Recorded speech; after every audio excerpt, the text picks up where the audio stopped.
literally like no Preston or no intro at all with this. It's just me and you talking. That's why I quite like it. But we were just talking about Apple, and you were talking about like consumer friendly products, and I think it's we're talking basic. To be fair, we probably had like a podcast worth of content before we even started. Typically, I can imagine.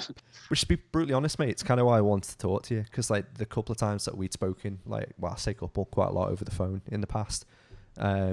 We'd be on the phone for like 45 minutes, an hour, because you would just literally hop from subject to subject, all around your passions and like the things that you're interested in.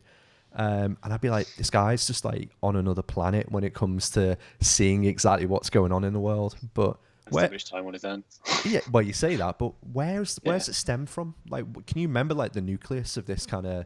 And when I'm talking about this, I'm talking about your kind of ethical responsibility for manufacturing, and you know, obviously we talk a lot about video game preservation. Where's the nucleus of this in you? Like, where's that fight come from?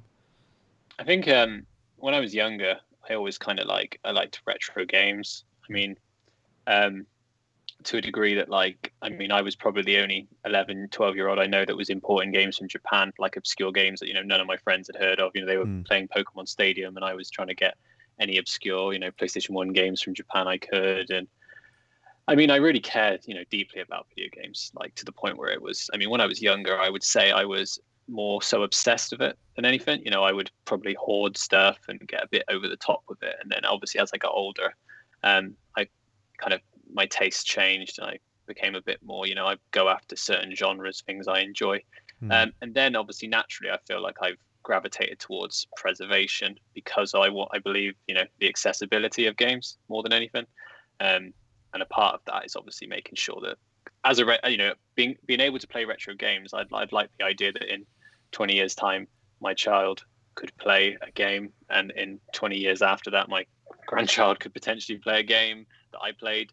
I feel like that's important. I feel like it's the same. Games that are like books or art or music to me. I feel like they're important. And some of the stuff from the 80s, especially now, the stories they're starting to tell in video games are, astounding, especially the last couple of years. The Last of Us 2 is a prime example. The story in that is absolutely incredible. Yeah. So if anyone tells me that games are just like a throwaway culture, obviously I completely disagree with that. So just by and large of that, I'm probably gonna have to cut across you a couple of times, because this is one of the things I'm trying to educate myself on more. Educate myself more of, I should say, more on. So I think the critique of games being throwaway, completely agree with you. As a medium, why wouldn't they be equally as valid as any other form of art? Completely get that. I think the argument at this point comes down to convenience a lot of the time with people, where like that Game Pass culture, Netflix culture, that's something that you and I have spoken about like quite a lot in the past. I've got a lot of splinters because I sit on the fence that much with these kind of arguments. I just don't have I don't have enough of an opinion, but I'm also a bit of a hypocrite because I love buying physical games.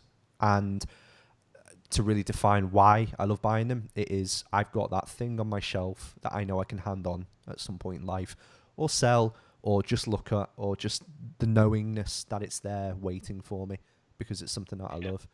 So I guess really from my side, it is, what of those aspects really is it about preservation, or is it all of them that bothers you? If you'd asked me this question 5 years ago, I would have been very ardent that physical is the only preservable way, and etc. etc. And I probably would have told you I don't support subscriptions, etc. etc. But obviously your mindset changes over time. You get to learn more of the industry. Years ago I was involved in the retail aspect of the industry, so buying and selling in mass quantities, and I got to see that side of it. And now I'm more involved with the developers, so I kind of talk to people within the games, and I get an idea of what's important to them. And I feel like subscriptions like Netflix, for example, the mass consumer will always gravitate towards convenience and price. So if, for example, PlayStation tomorrow announced the Game Pass equivalent and they put all their games on there for $9.99, most of the install base would move to that. There would, no question. You saw DVD in 2006, I think, was worth 16 billion.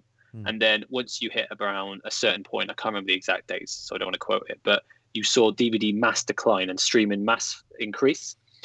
But the premium formats like Blu-ray, etc., they have a steady line. Their declines are Yeah. tiny. They don't decline. I mean, they hold a steady like because so. Well, it's the same with vinyl. You've Vinyl, said about vinyl in the past. Yeah, I remember us yeah. speaking So about this. vinyl's increased again this year. It's a 30-year high. It's constantly increasing because what it's showing you is there is always going to be a core enthusiast that's like who really likes their music. They want to preserve it. They want a tangibility. But there's also going to be the mass consumer that don't care about that. They just want convenience. And to them, maybe it is more of a throwaway culture. But everyone sees things differently. I see some people that don't watch films. I see some people that don't like music. Some people don't read. Some people don't play games. So everyone has something that's important to them. And if I said to somebody that thinks games are a throwaway culture, but they love films, well, I think films are a throwaway culture, they'd probably argue with me. No, they're not. So I feel like it really depends on the person and their preferences. But Netflix it's done some good, it's done bad. So I feel like there's a bubble there. As long as accessibility is optional, so there's choice for people, I feel like that's the most important thing. So as long as these subscription services aren't affecting how we play or what we can play, then more people being able to play games isn't a bad thing. Now, if in the future they stopped releasing games for you to buy, or they stopped releasing, say they stopped releasing single player games altogether because maybe Apple Arcade is based, they pay on engagement now. So when a developer releases a game, depending on, unless it's a really rare deal they sign, they'll pay you on how much a player uses that title. So a lot of developers then left and came to Switch like almost immediately. Grindstone, I believe, was like a prime example of that. They were an Apple Arcade exclusive until they switched, and then all these games suddenly jumped onto the console. And because engagement paying is really dangerous, because you have a game like God of War or even a game like Untitled Goose Game, critical darlings, both incredible. If you were paying on engagement, they would be worthless. Engagement, you need addictive stuff. You need Fortnites, you need games as a services, you need live services. So that type of model, if it goes in the engagement direction, is a risk to indies. It's a risk to single player. So, that's my concern with subscriptions. Anybody can play however they want, but if it starts to affect content, you can see it with Netflix now. They prioritize TV shows. The reason they do that is because engagement. More people are more likely to watch TV shows, meaning they're more likely to watch more content. They will keep their subscription longer. That's why Disney, they don't release all their episodes in one go. They release them one at a time. So they get 2 months subscription out of you. That's to avoid what we used to call churn. Churn is when you subscribe to watch one thing and then you leave. So it's all about mitigating that. So Netflix, they float 90% of their content is TV shows, and they have an occasional big deal, to get new people in. And then they hope that as many people as possible will just, continue to subscribe. And that mentality for gaming could be dangerous, potentially. We could see most developers switch into just making microtransactions, live services, et cetera, and that's probably why Nintendo and Sony, they stick with their upfront, front-loaded RRP sales, etc. Well, on that though, you're not. I mean, if you've subscribed to Game Pass at any point, or gone down the list of games that most people would have in our situation, a lot of it isn't something that I would be very keen on playing. Now, I think day one when I got the PS5, and obviously there was that PS Plus kind of advantage to it, being able to have God of War, plumbing, I think Final Fantasy 15 on there. I'll probably quote games like, you probably know more than I would, but pretty much every first party Sony exclusive that had come out of any sort of notoriety was free to download, with several of them getting massive next gen upgrades as well. Personally, if I look at Game Pass, there's very few games on there that I'm overwhelmed to play or haven't already played. So the appeal of a Game Pass is almost similar to your stance on preservation to me. Of like, if I want to go back and play a game, I could download Game Pass for a month and then just play it and then it's gone.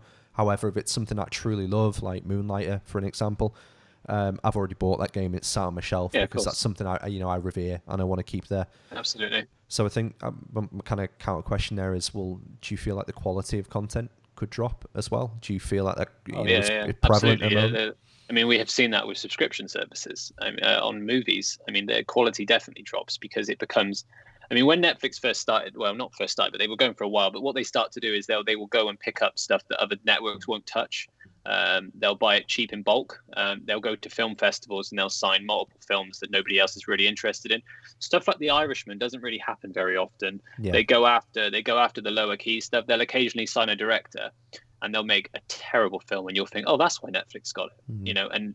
and then the really big stuff that Netflix does, the Umbrella Academy, I really enjoyed, Good. Yeah. or Amazon's The Boys, that was really good. Both of those aren't actually done by Amazon or Netflix. So Umbrella Academy is done by Universal, and after 2 years, they're putting it out on disc. And so Sony makes The Boys, and after 2 years, they put it out on disc. So they're only basically that's the equivalent of, say, CBS or BBC just licensing a show for a little period of time. They're not. Annihilation was Paramount, and that was a big deal when it came out, and you can get that anywhere now. So all Netflix did with those was what Xbox is doing with, say, Outriders, maybe. That's not quite the same, but they're basically paying to get that title up front. Let's look at MLB. MLB just got announced. Everyone had a meltdown about it. So couldn't give a shit at all. Couldn't give a shit. No, I mean, but if you look at the thinking behind it, it makes sense. So you have PlayStation. MLB always charts in the top 5 NPD every year in America, a big deal. And PlayStation would have known that no matter what happens, 70 or 80% of those sales are going to be on PlayStation. Now, when you look at Xbox sales, I look at software charts for every region, every time they're published. I follow it extensively. They're non-existent. Xbox games don't sell. Part of that was why Games Pass exists in the first place. The long-term result is now Games Pass exists. It's basically no going back. Those sales are kind of you get what you call, when a title leaves a subscription, then the sales increase, etc. That is a side effect, but upfront sales kind of drop off slightly. Well, slightly more than slightly. MLB, they probably sat there and thought, well, our best chance here is just to take a big cash upfront deal.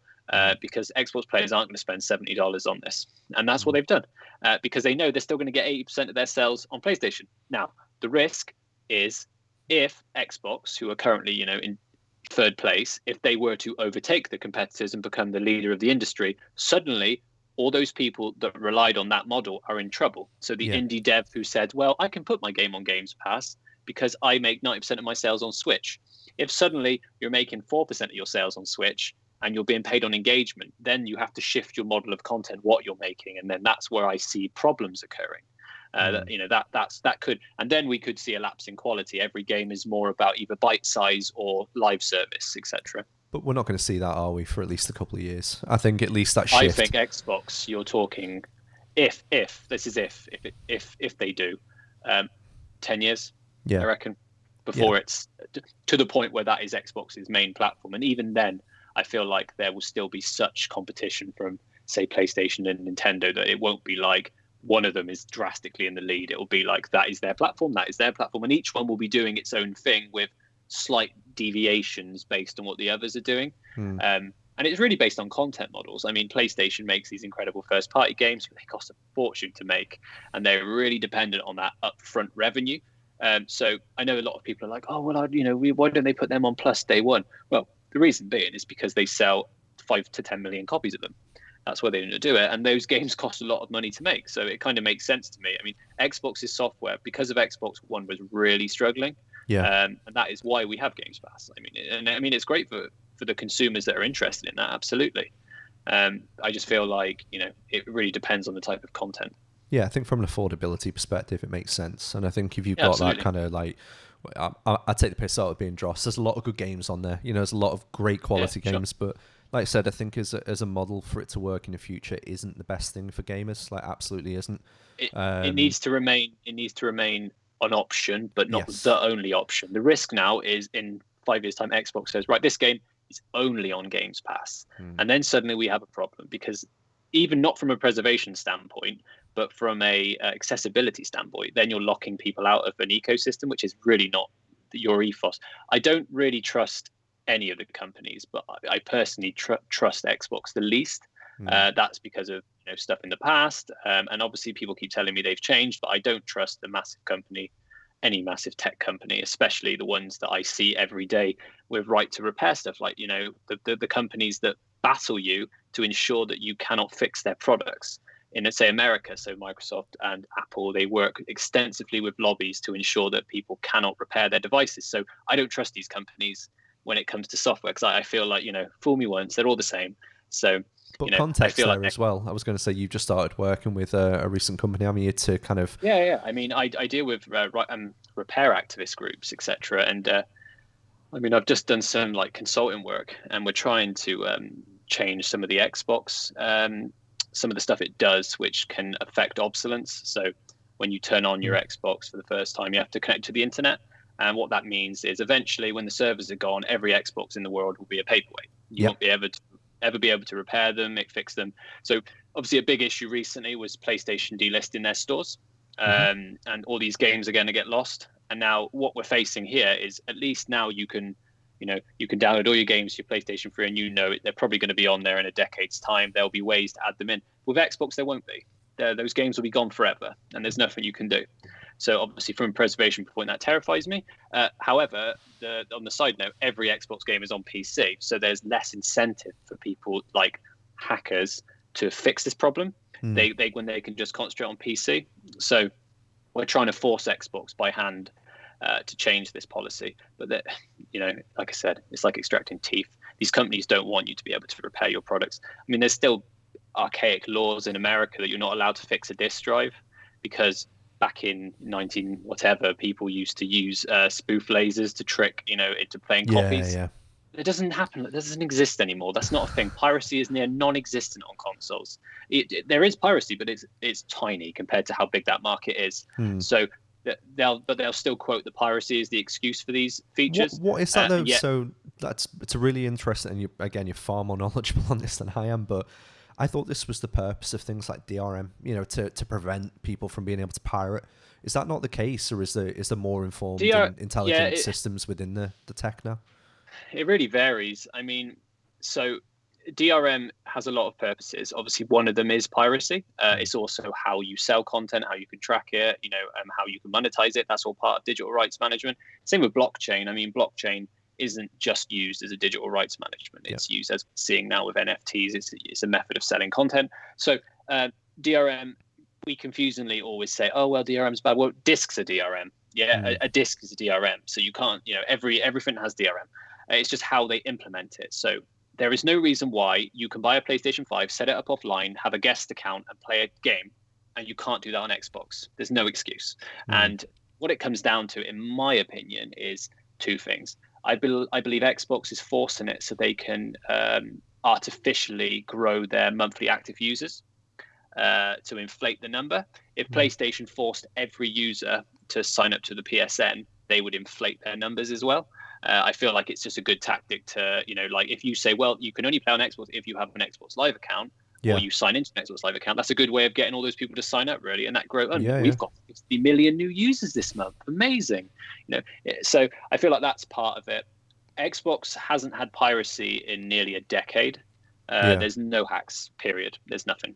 So, and if you're going to pirate an Xbox game, you just do it on PC, and they will always be hacked, no matter what they say. I mean, Activision, in all their wisdom, just released Crash 4 with an always online DRM, which is nigh unhackable, and it was hacked the second day. Right. Okay. So why even bother? Whereas Sony, they just released Horizon on good old games, DRM free, and Cyberpunk's DRM free, and yet that went on to sell like tens of millions of copies. So maybe publishers need to learn, instead of being aggressive with consumers, why don't you give them choice? Piracy is obviously always going to be an issue, but if you present customers with a high quality product, you give them what they want, they're more likely to support you anyway. I believe CD Projekt, considering what the state that game released in, they were happy with the PC sales, and Sony were happy with the Horizon PC sales. So I feel like companies could just do with being a bit more, pro-consumer in this regard, and stop pretending like piracy is the reason they're doing it. I believe like a lot of these live service titles, the reason they force the internet is more so to, like, Breakpoint will be a good example, Tom Clancy. The system was designed to keep you online, not because of piracy. It was designed to keep you inches away from a storefront where you could be sold XP boosters, because the game was so grindy. That's why they want you online. They want you online so you're near a storefront. Yeah, makes sense. Unfortunately, and that's kind of when you're dipping into the more nefarious side of the industry, and it becomes about how we can monetize content and convince players they need to spend just that £1 to get that XP boost. And being always online, you're always one step away from pressing checkout, aren't you? So I feel like that's the other aspect of it, scarily. Yeah, I think that, and I think the kind of question I'd loop onto there is: do you feel at any point anything you're pushing towards? Now, precursor this as well, and kind of go slightly off tangent. Like I was speaking to Nate the other day, friend of the show. Obviously writes for several other publications, Ninty Fresh being one of them. Losing Switchplay Mag being the other. And then from his perspective, he said Jon genuinely is a pioneer at the moment and the way that he's pushing on with things. So a couple of years ago, like, you'd be quite outspoken in the way that you kind of would be on a podcast together and you would literally start going on for about 10, 15 minutes about a certain subject in a certain way, really passionate about it. But now you've actually got the minerals to be able to put that in front of people, I guess, and say, no, this is an actual fucking problem. You need to start listening. Do you feel at any point you're being irrational with any of the concerns or with anything that you're trying to push more for? I think I was to a degree a couple of years ago in terms of my kind of like I got into quite a anti-digital bubble, etc. But I kind of educated myself considerably more so with that. So now I'm trying to push for digital consumer rights as well. So if you buy a digital game, you should be allowed to resell it. You should be allowed to use it offline. You should be allowed to share it. And I believe that with my whole heart. I just a few years ago I was kind of being a bit more elitist. Now I'm of the opinion that what matters are the games and how they're accessible. So I mean, I've changed in that regard, and I also got more serious with this whole thing because it felt like not enough people know about this stuff. By the time they do know about it, it's too late. So by the time this stuff is an issue, like these PlayStation stores being taken down, it's too late now. I mean, I run another Twitter account, and we just made the world aware of a battery issue with the PlayStation 3 and 4. God, I had to mute my phone. The millions of people. Was that you that broke that? That was it was us. Really? Because Yeah. you can get half of like literally no credit because we were reading articles left, right, and centre for it on the podcast. But does it play? We're called. Yeah. Does it play? Yeah, no, does it play? Obviously, really, really well because I think I followed it. I was like following number 3 or 4 on it because I realised it was you very quickly. I was like, there's definitely nearly Jon. 20 of us there now. Like there's literally 20 of us doing it. Yeah, I recruited quite a lot of people. Initially, it was me in the early days, and then I quickly got more and more people.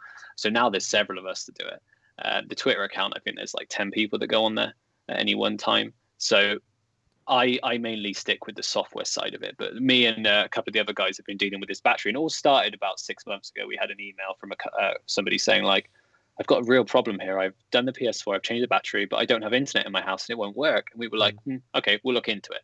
So we started speaking to some like hardware modifiers and people like that. And they were like, oh no, this is an actual issue. And I'm like, well, why does nobody know about this? And they're like, well, because nobody will know about this until their battery fails and they don't have the internet, which won't technically happen for like another decade or more. And I'm thinking like, well, eventually it will happen though. So we started to artificially create a scenario where we didn't have the server access. We took the battery out, we set the systems up, and we tried every means possible to get that battery to work without PlayStation Network. We forced firmwares, we forced the console to reboot, safety modes, disk upstairs. We tried to stall it mid-setup. We tried soldering, changing different parts of the console. And in the end, the only solution was to hack it.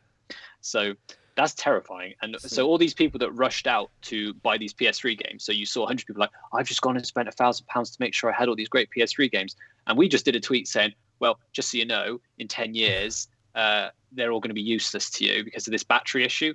And like 5 million impressions later, it caused a right storm. And yeah, apparently we broke that. There's no way Sony doesn't know about it. I mean, I had a heads up that they're spying on our Discord and all this kind of stuff, and which I kind of like we ruffled a few feathers. Yeah, well, we ruffled a few feathers apparently, but from what I gather, I spoke to some people in Sony, and they were outraged by it as well.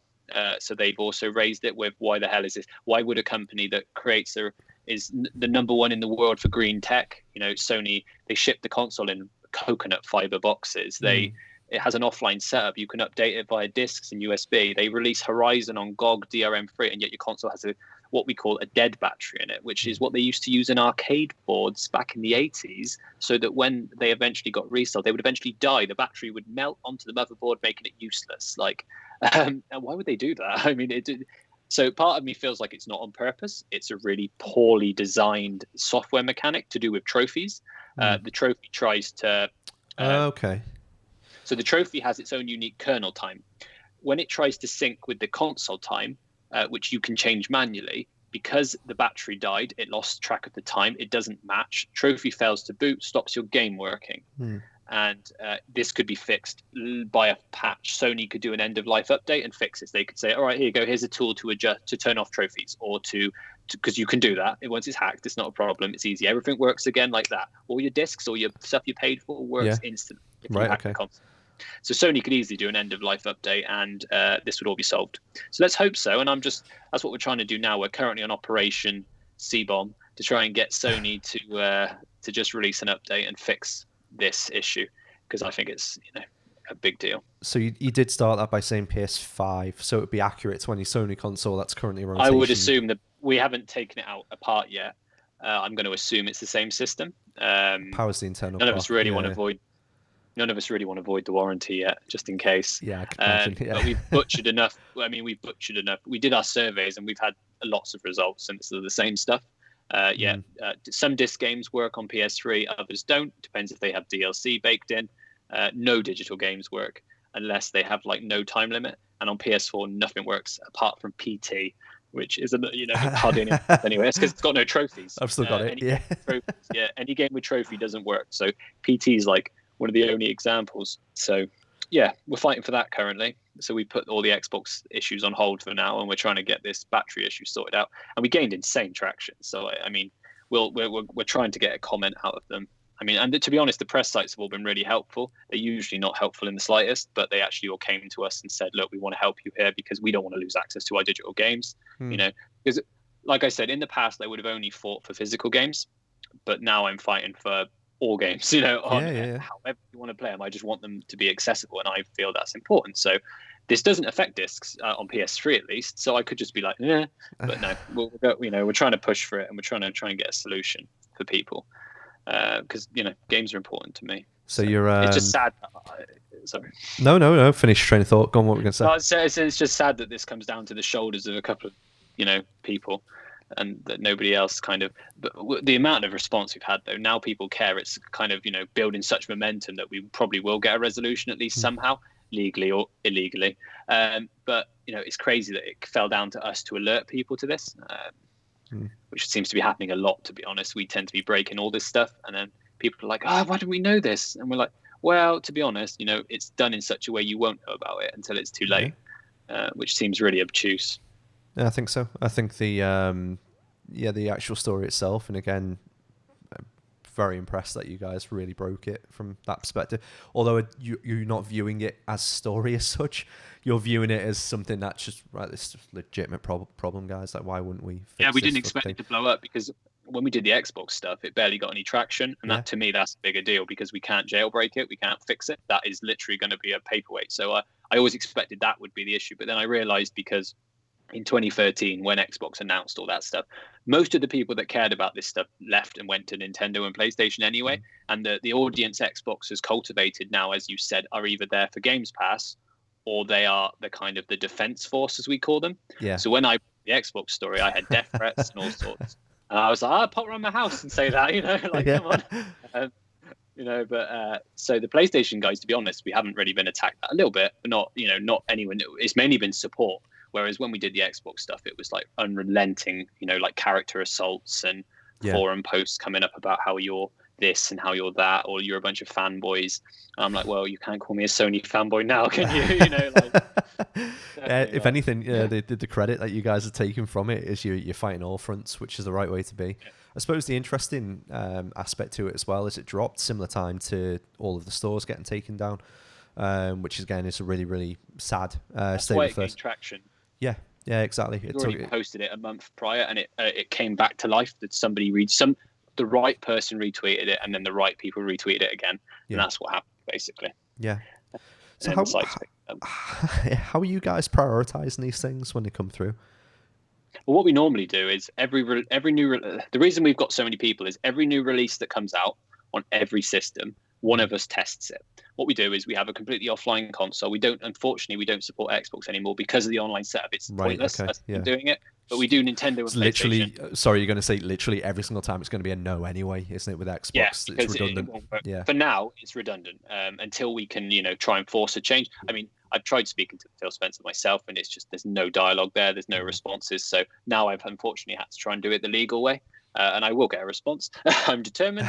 But so we've gone with PlayStation and Switch now. What we do is we put the build in, we test what's on the cartridge, we test it to completion, we ensure that it works, and then we report the results. So if you, for example, you buy a new game, you take it home, you don't have the internet, we want to basically educate people on if that disc will work or if it's like Cyberpunk unplayable without a patch. So then in the future, we'll be able to know what games we will need to ensure that we preserve the patches for. If that makes sense. And this applies to digital as well, because I mean, you can spoof the PSN to download certain updates if you need to. So this way we can we know that, for example, I just played It Takes Two, fantastic game. The disc build is perfect. It's near flawless. Right, so okay. I know for sure if you don't download the day one patch, you will have no trouble with that game. But then if you look at, say, Cyberpunk, don't do it to yourself. It's not going to happen. Yeah, I mean, one of our guys, Destruction, played for it. Oh, God, poor him. It was a mess, like a real mess. We're not that old to remember. Well, definitely not old to remember the like Fallout 3 and Fallout 4 when they came out. And to be fair, even games like The Witcher 3 got a load of criticism for it.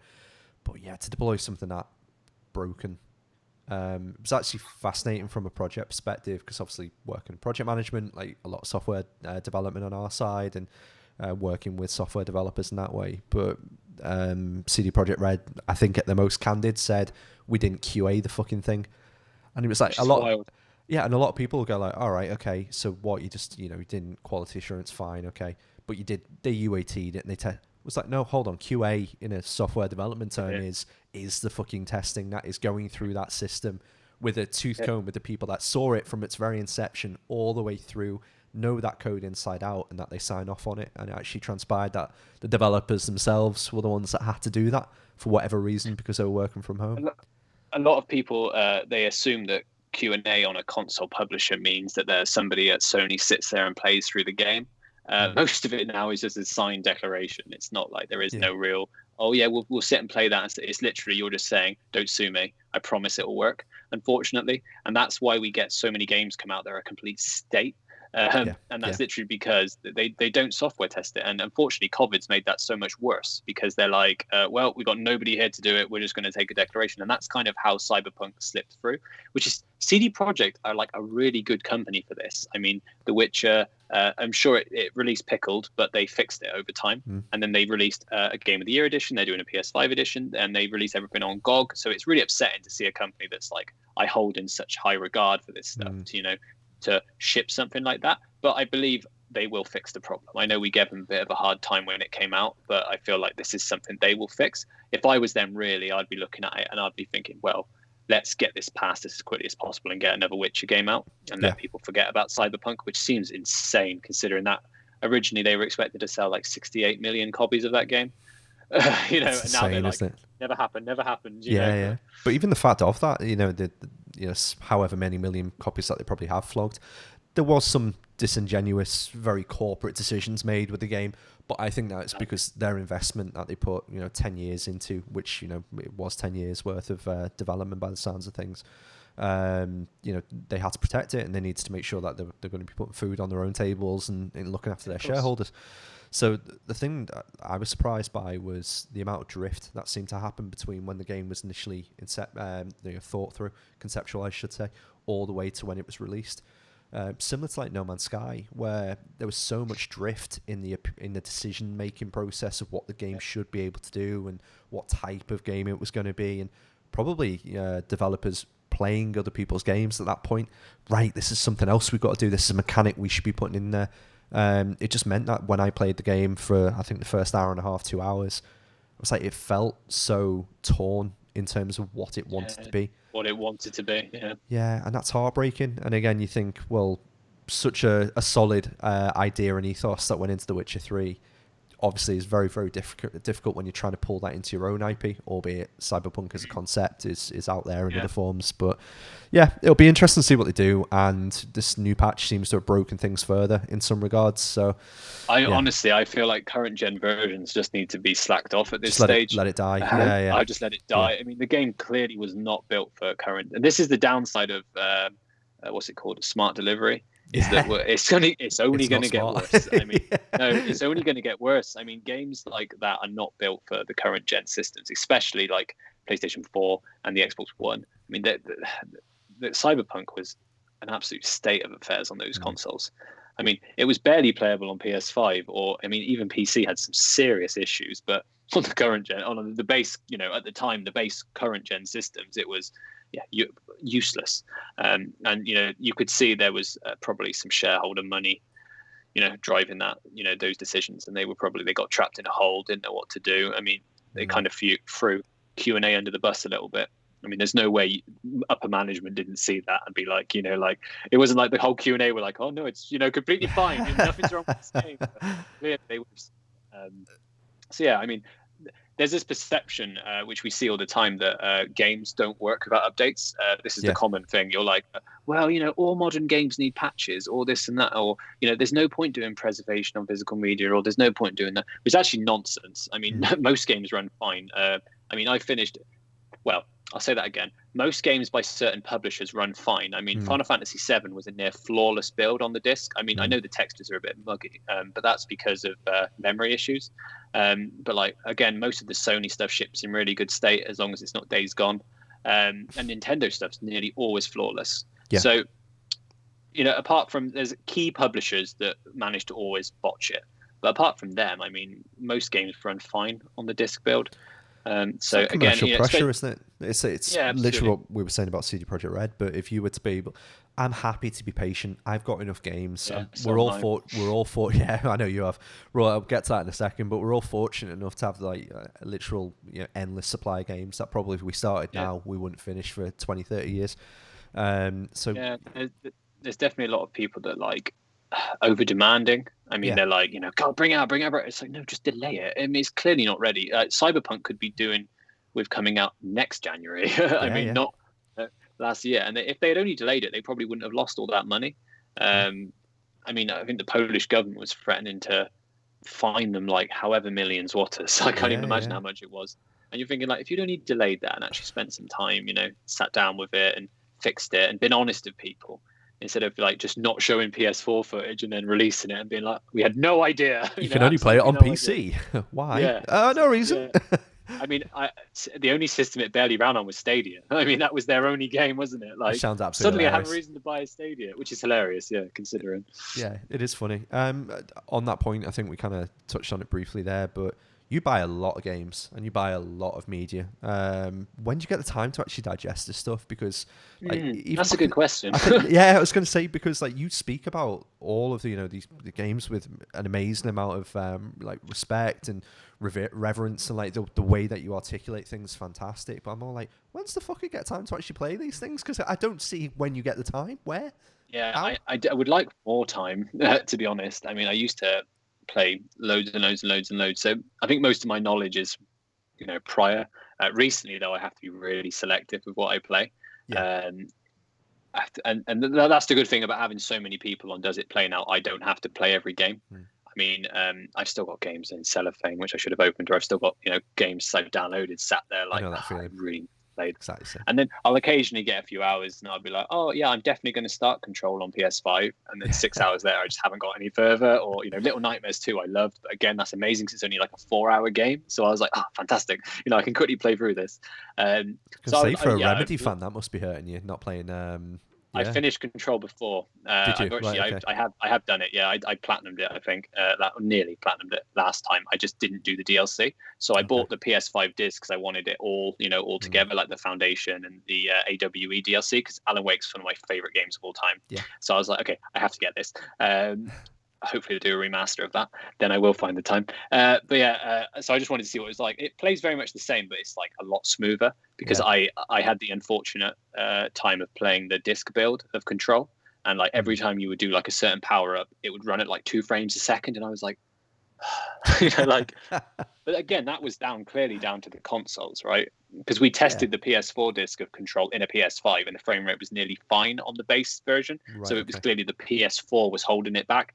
So many games we went back and retested that ran poorly on PS4 on their, their non-patched version.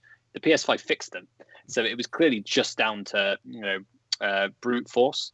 So that was interesting. But yeah, no, Control, that was cool. Little Nightmares, we just did it. It Takes Two, that was cool. Monster Hunter Rise, I'd like to be able to spend some time into that, but time is rare currently. And I know what Monster Hunter's like. It's a time sink, isn't it? I mean, World, I must have put 100 or so hours into World. I gave up on World. That's a good game. Yeah, for that reason, because I think what was the name that came out on Switch previous? Generations? Was it Generations? Generations, yeah, you're right. Yeah. Generations. Yeah. I've not played the stories. I've only played World, Generations, and then I've just bought Rise, but that's still in the cellophane. So yeah, it was the same with Generations. Like it was, well, not the same, but obviously really engrossing game. You've got to put a lot of time into understanding it. Never played a Monster Hunter game. Menus. The menus have menus, don't they? Oh, mate, it was so embarrassing as well. I was in Sainsbury's picking up the game, and it's the most game-sounding game you could possibly buy, isn't it? So I took the game up to the counter and gave it to the lady, and she was obviously really thick Scouse accent right in the middle of in Lidl, and went, "Can I have the disc for Monster Hunter World?" I was like, "Oh, fuck." My missus looked over and went, "What the fuck are you doing? You absolute chav." I was like, "Oh, so embarrassing." Oh, no. Couldn't even make an excuse that it's for a sibling or some respect. It was terrible. But yeah, I mean, playing or trying to get into Monster Hunter over the next couple of weeks is going to be tricky. But World was special. I mean, I'd only played Monster Hunter. I remember back in the day when the PS2 network adapter came out, and I was like, I'm going to get Monster Hunter, and I'm going to buy this network adapter for Resident Evil Outbreak and Monster Hunter. And I bought Monster Hunter, and I was terrible at it. Kind of gave up really quickly and just played Outbreak all the time. But then I remember you couldn't even connect with anyone anyway, so I don't know why I spent all that money on a place. Oh, I bought Twisted Metal, got it home, turned it on. Turned out you had to pay a subscription. I was like, well, I'm 7. I'm not doing anything. I'm not going to be able to do this, am I? So I was a pioneer, an online pioneer for digital. I wouldn't see that coming. I was playing online games back in the day. But no, and Monster Hunter, I hadn't touched it since. I hadn't touched Generations. I briefly tried the Wii game, but I hated the Wii's controller, so I stayed really far away from that console. Okay. And World, because I've played all the Souls to the point where like I cannot play Souls anymore. I mean, I must have done 1,000 hours on each game, so it's just like, well, okay, I needed something to, a time sink. That what I like to do is I don't really play games normally until about midnight, and then I'll play them till about 3 or 4 a.m. And then while I'm doing that, I tend to process. Like my brain is always like scatty, so I'll use that time to process. And I like games that I can just grind. Which I used to hate grindy games, but I got to the point of Dark Souls. I'd killed so many people or so many enemies that like I had like every item unlimited time. So I was like, okay, I need something new. So Monster Hunter was a good one that I could just go on and just hunt monsters repetitively, and I would just switch off. I'd go into zombie mode while I was playing it, like processing the daily reports and stuff. So Rise will be a bit different because obviously I can't use the Switch in handheld. I get really bad cramps in my hands. Yeah, I struggle with it. I don't know. Yeah, exactly. It really hurts. Yeah, so and on the TV, my eyes are shot to pieces. So obviously, I have to sit there with my glasses in, like proper staring at it. So I don't really want to play it on the TV because then obviously the missus can't watch anything. So I don't know. If I have to play it. I was going to say I don't know if it's an age thing, but the controller clips and the things that people use, it just doesn't appeal to me either. I'm just like I can't. The weight of something for that long. There's no real comfortable. I mean the DualSense is lovely. Have you got PS5? Yeah. DualSense, fantastic. The DualSense is lovely, right? I mean, it's such a nice controller. It's probably the nicest controller since the GameCube for me. Like the GameCube is one of my favorite controllers of all because it's so big and chunky. I didn't like the Xbox Duke; that was huge. It was too big. I really liked the. Yeah, I mean, the DualShock 4 was pretty cool. But I always used to get cramped from the PS2 pads when I would play for so long. N64 I didn't like, so I could never get a handle of how I was supposed to hold it, like upside down or whatever. But the Switch, I have to have them unclipped, and I play them in my hands. I don't put it in the little plastic clasp. So the one thing I hated, and I've just got for the people that listen to the audio, I've got one of the DualShock 4s, and I like grindy plastic sound. Just plastic kind of, but when I literally sounds cheap, right? Yeah, I did it with the DualSense on the podcast, and it was just like nothing. Nothing at Yeah, all. It's and it premium built. has a nice chunk to the buttons, doesn't it? When you press them in, there's like a really satisfying click to them. Whereas the DualShock Force, it does feel a bit plasticky. Not quite as bad as the DualShock 3. I No. mean, and they've liquidated. I don't know. Do you have any PS3 controllers around your house? Go and check them. The analogs have all gone sticky. Right, okay. So like I've had to replace. It just melts. So I've had to replace all these analog sticks, and it's not just me. Because every time I go looking for like spare ones, they're always like, "Oh, but the plastic's melted off." I'm like, "Oh, brilliant!" But they go all like slimy. It's really weird. I think like the plastic over time just like leaks fluid. It's called outgassing. Right, It's just a chemical reaction that plastic does over time. It breathes, and that creates moisture. If you go and open an old DVD case, and look at the back of the disc, you'll see like a smear on it, and That's that'll what it be is. because the plastic over time exhibits a gas. Right, okay. And that's what makes these controllers just melt.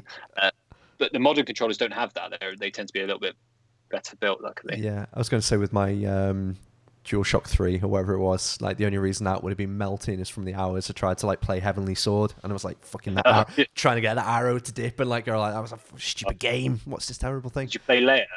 Leia was like the most painful experience of my life with the dragons. It was like a launch title, PlayStation 3. It was near launch. It was made by Sony. It was a dragon ride. You played like a dragon rider, and you had to use the six axis to guide it. Or that arrow again, Heavenly Sword though, like that was evil. I was so stuck on the last boss of Heavenly Sword, and I like to consider myself good at games. I had finished I platinum Dark Souls. Could I beat that last boss? I don't know what it was. It must have been my timing. Like I can't mash the buttons on Resident Evil 4 either. Whenever I get the boulder, I just have to like flap my hands, like slap the controller, and hope for the best. Basically. I like that. Yeah, I love that's the inner technique now that you've been using for games, just slapping him, and you wonder why your controller's just going hoping for the best. This is it. That's why I like Souls. You can be a bit more like take your time with it. You don't have to button mash. I'm terrible at button mashing. And whenever we play a game where you have to button mash, I get trounced. Like I just cannot press them quick enough. I'm like the sloth in that Zootopia, like just trying to get to the button in time.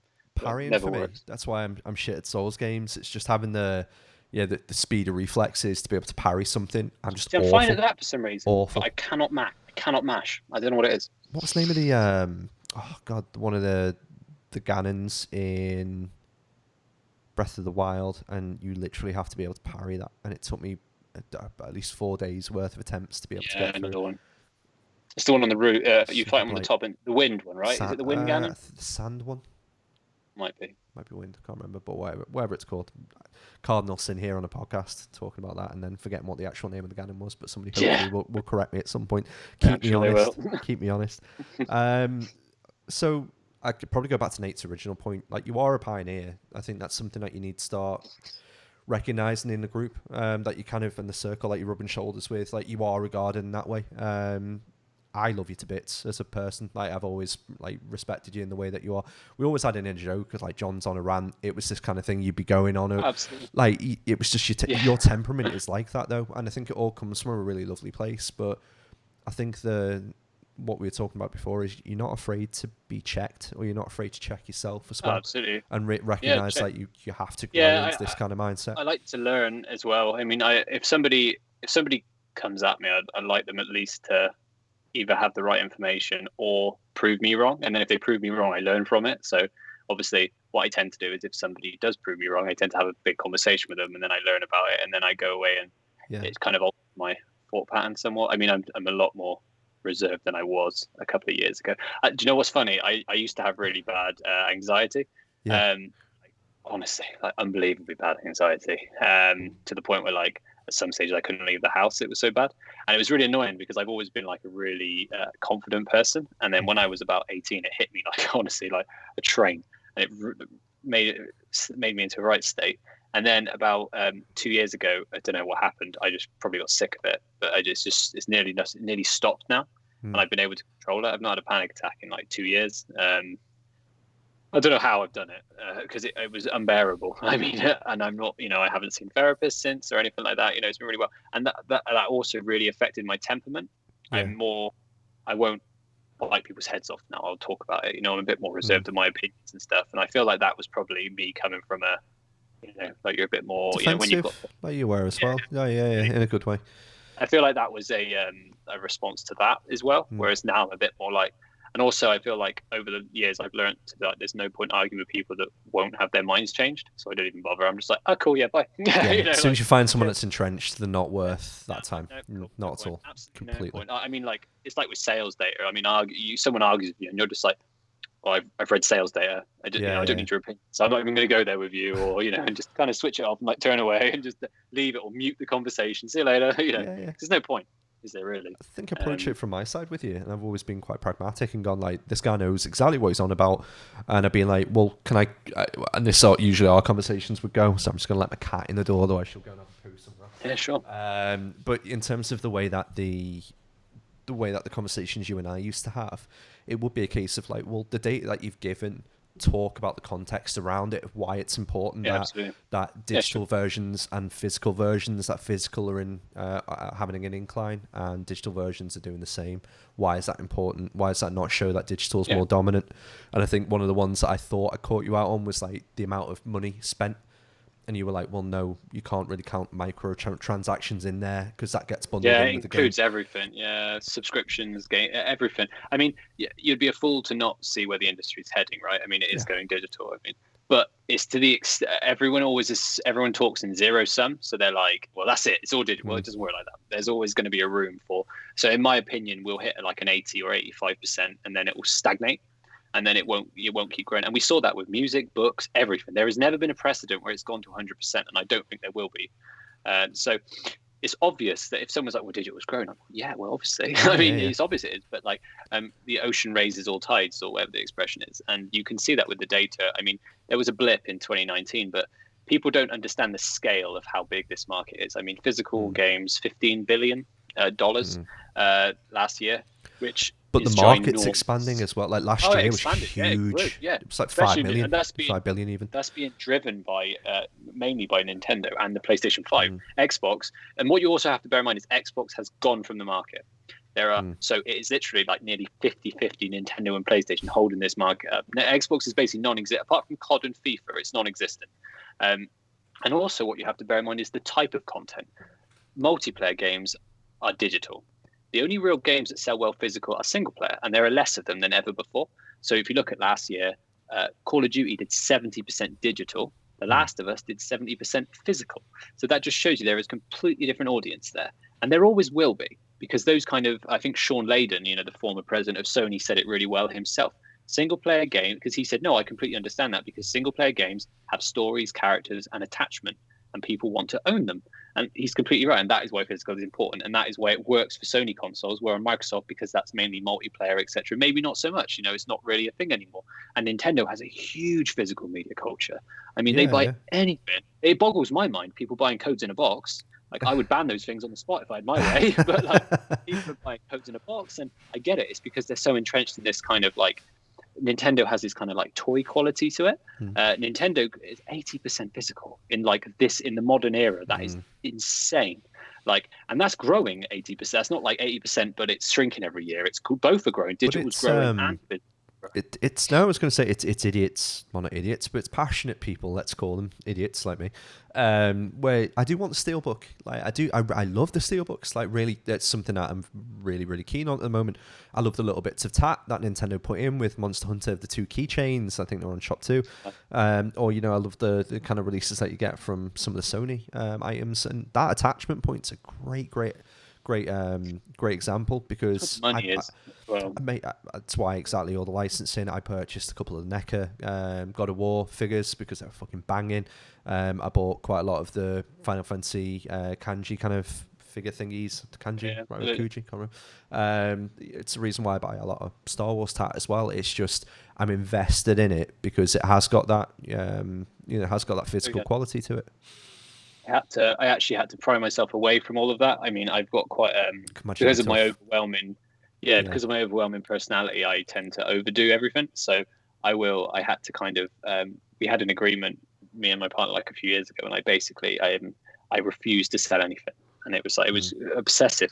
And then a couple of years ago, I just sold everything. All my favorites, sold everything, and that was a big changing point for me as well, because I realized I was just attached to things, not the games. And I said to myself, no, let's just look at the stuff that's important to you.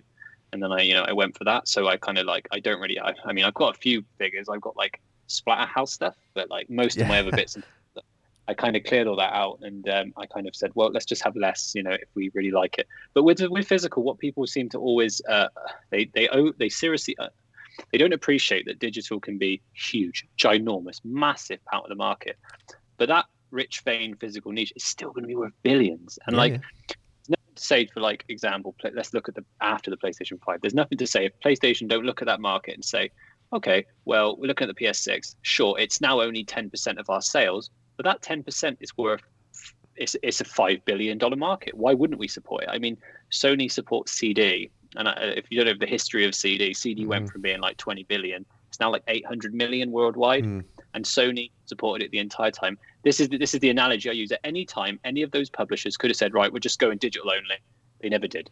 They went to vinyl and CD. They kept supporting it through all of its pitfalls. I mean, it fell 50% at some years, like constantly. I mean, physical games haven't done that. They're still at their peak. I mean, 2018 and 2017, the only time in physical game history, the PlayStation 4 sold over 1 billion physical games. The only time it has been matched was the PS2, which means it outsold both the PS1 and the PS3 for physical games. So they're on the up, right? 2017 and 2018 were the very peak of physical game records. That's the years we had God of War, Red Dead Redemption 2, Spider-Man, huge. 2019 obviously came off a cliff because there was no real single-player games. And then last year, because of COVID, etc., it boomed again. Not to the level of 2017 or 2018, but easily comparable to PS1 and PS3, if that makes sense, and early PS4. Strong eras. Yeah, exactly. Yeah, so still like a really admirable total. I'm talking 15 billion, and I'm 50-50 between PlayStation. And that is with Xbox out the market. That's without as many single-player games. That's with all these different factors. So, I mean, it's a strong market. And then what PlayStation are going to look at, they're going to think, okay, well, we still make these games. Why not do it? If that makes sense. We might as well get, like, vinyl is if you actually look at the music market, vinyl is probably less than 1% of it, but it's worth 2 billion. It sustains an entire industry around the globe of shops, artists, collectors, fans. Why not do it? Why not invest in it? And I feel that's what it comes down to. The only other thing you have to factor in, Xbox do not manufacture their own physical media. Okay, PlayStation, Nintendo do. Right, okay. Sony has replication facilities around the world that make CDs, DVDs, Blu-rays, vinyls. So, I mean, Nintendo makes all of its own carts in house. They use Macronics to make the chips, and they make all this stuff themselves. So they're invested in that. They make cost per unit. It's in their benefit to keep doing this stuff. Every artist that comes to them to print a CD, I mean, when I order stock, you order it directly from Sony, and they print it and send it to you. I mean, and that's just how it works. And they're making money off of every single. So they're kind of entrenched in that as well. I mean, if I said to you, "Oh, do you own any Super Audio CDs?" you would say, "Excuse me."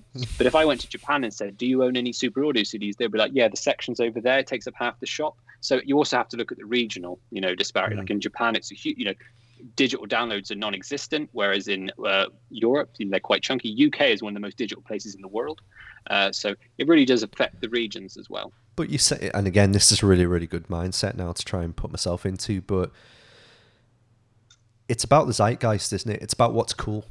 Really, that's what we're trying to say. What's on vogue at this point in time is what people are considering as like, and we're not talking about like, and I'm going to use a phrase I despise, but like kind of hipster presence that you and I kind of occupy, where we're really elitist about a certain subject and certain kind of mediums. But what we're really referencing here is that digital is cool. People expect digital, and that's fine. That they're of that 80% of the market that really want to push towards that and that convenience. That's fine. But reality is, why would you then turn your nose up at 20% if you're a provider? And to the uncool people. Yeah. So for whatever it is, like, again, your stance is for, and again, this is why we spoke about being a pioneer, but your stance is, I want everyone to have the ability to purchase what they want and continue to do that. And how they want. And the important factor of that is, being able to do so offline so that you can always play that stuff in the future. I mean, there's no point in the future if, for example, say, I don't know, the Xbox was always online. There would be no point in them selling discs. It would just be environmentally irresponsible, right? Because they're just coasters.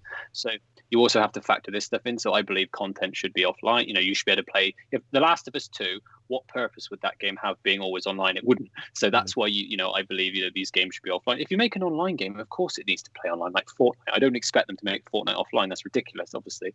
But like, if you make a single player game or an indie game, there's no reason why it can't work offline. That's why I don't necessarily understand what they tried to do in 2013, and that was digital rights management. But that wasn't for piracy; that was for greed, that was for Yeah. money, for control.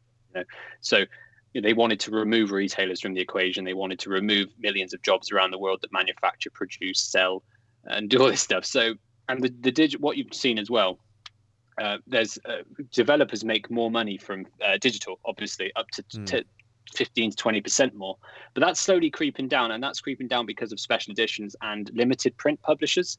So, for example, Sony about during the PS3, I got a bit of a row with someone on Twitter. I shouldn't do it, but like they were saying that Stuff like that. Well, oh, I know. They were saying like, well, digital game, indie publishers, they shouldn't have to, because somebody said, well, if these games are physical, they could have been preserved. And the guy said, well, no, because, digital media, it costs millions to make a physical game. And I'm like, well, in the PS3 generation, yes, it did. I remember years ago, I spoke to Lorne Lanning, who was Oddworld Inhabitants. He's the creator of Ape.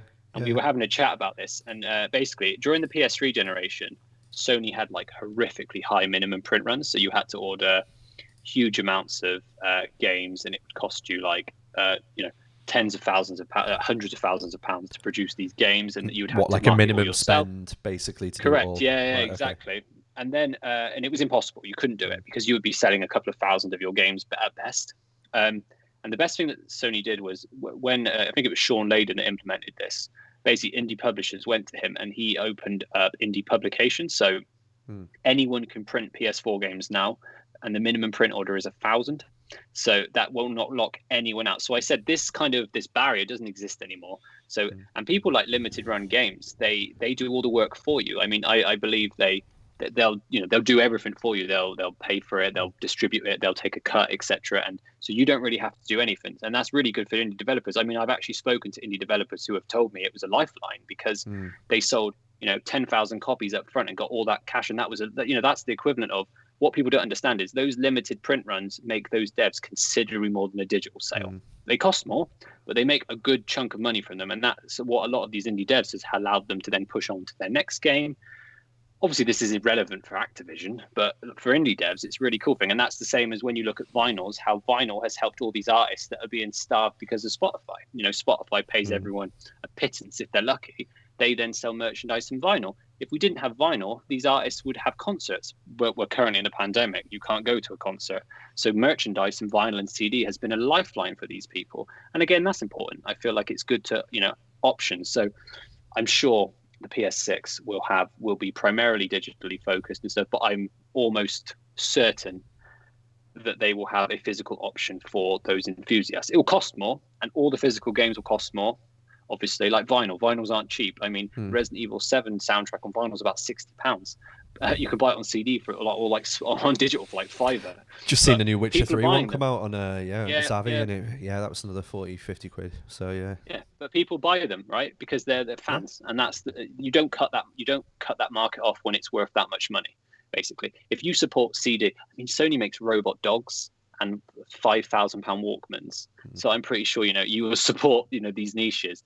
I just don't see it being the future for Xbox. I mean, that falls into Games Pass and stuff. I feel like they're only doing it because of necessity more than anything. Like, well, we can't lose that part of the market yet, even though it's only so small. I mean, the Outriders numbers came out today. And if anyone tells you it's not cannibalistic, they're lying, because like, obviously it's on Games Pass, as we know. So like, 80% of the sales were PlayStation 4 and 5, and less than 17% of the sales were on Xbox One and Series. So What does that tell you? It tells you everyone just got it on Games Pass, right? It'll be interesting to see how these deals play out in the future. There's an argument it wouldn't have sold on Xbox anyway, because most of the market buys PlayStation games, and how that's going to change in the future. How games will look in the future if that switches around a bit more. But we'll see. So I'm trying to think of an analogy here, which is another angle to it before we kind of move on to a different subject. But in the past, I've done an advert with a certain celebrity, and having done that advert with that celebrity for a year meant that he couldn't work anywhere else, or she couldn't work anywhere else for a year. Now there was like a statute of limitation because it was just kind of like part of the contracts that happen with television, that kind of person. I'm curious to know what the actual contracts are in place for a lot of the developers when they publish something on Game Pass. whether or not they've got any sort of limitation to what they can or can't do with their IP in the future. Probably Especially if it's handled on a something per title. yeah. Yeah, probably handled on per title basis.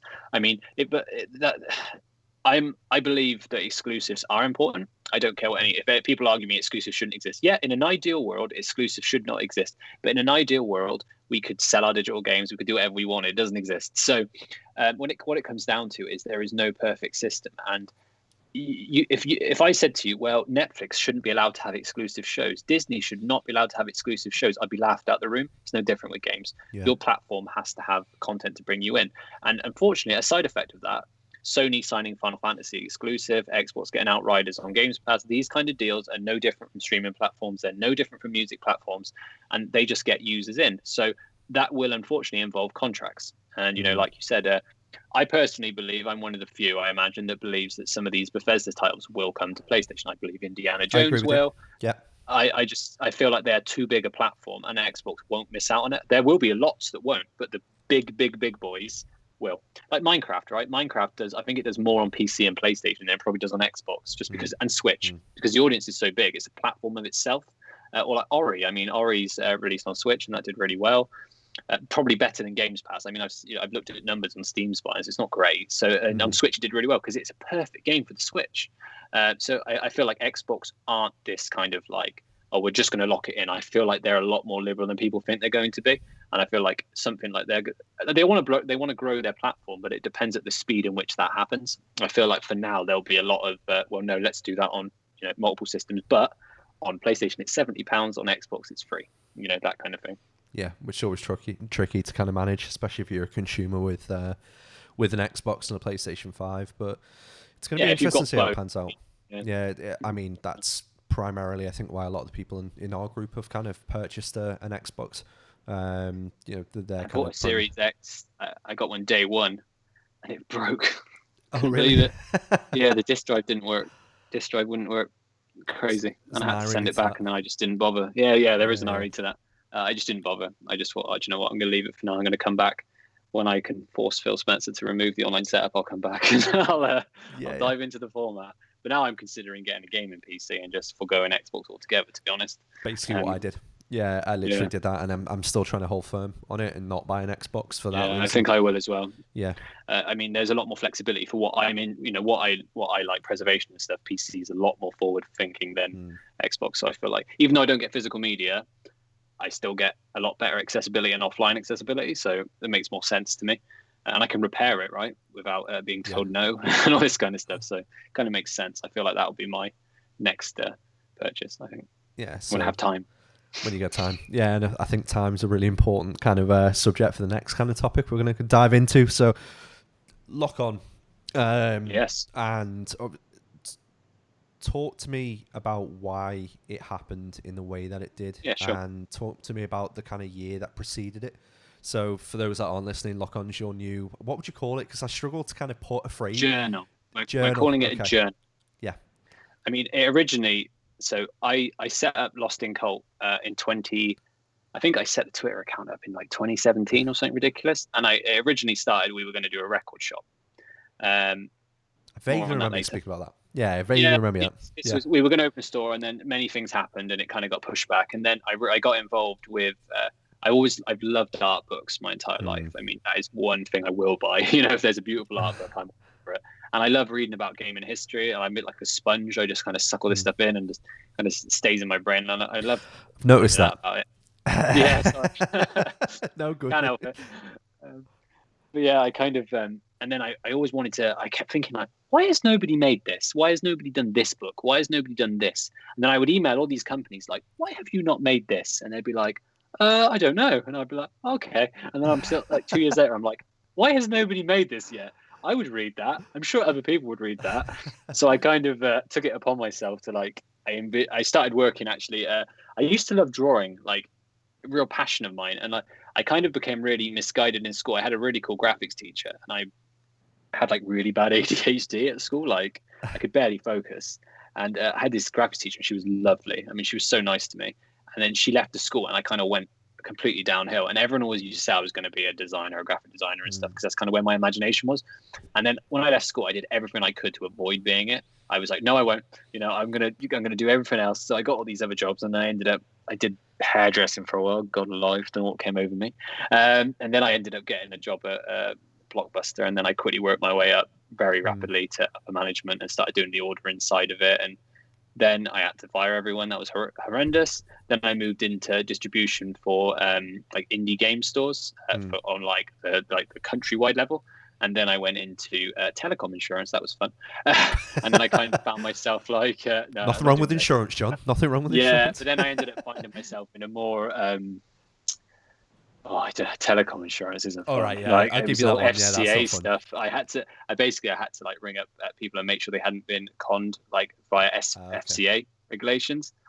Anyway, so that was fun, and that was dealing with horrible people. I mean, like really like not very nice types. So that was fun. But then I got involved in doing a bit more design, and then I kind of thought, you know what, I actually do like doing design. I kind of have to succumb to this now, and this is definitely what I'm, And then I said to my partner, I said, I'm going to start drawing again. And I reached out to Switch Player magazine and said, I think I've told you at the time, and I was just like, oh, any chance I could have like a monthly spot, and do retrospective? And they were like, yeah, we'll do this retrospective. And then after a while, they offered me the creative director role because I started getting more involved with them and talking to them about what they could do. And now I'm in charge of like all the covers, etc. So the Switch Player covers are I kind of go and commission the artist, come up with the concepts, etc. I'll say something rather risque, but they have significantly improved since you kind of took on that mantle. And I know Ben was kind of involved with not the cover side of things, but like some of the reimagination of the papers and how it works. Yeah, I mean, Switch Players is flying. I mean, it's going really well. It's a great little mag. It's a really passionate team. I really enjoy working with them, and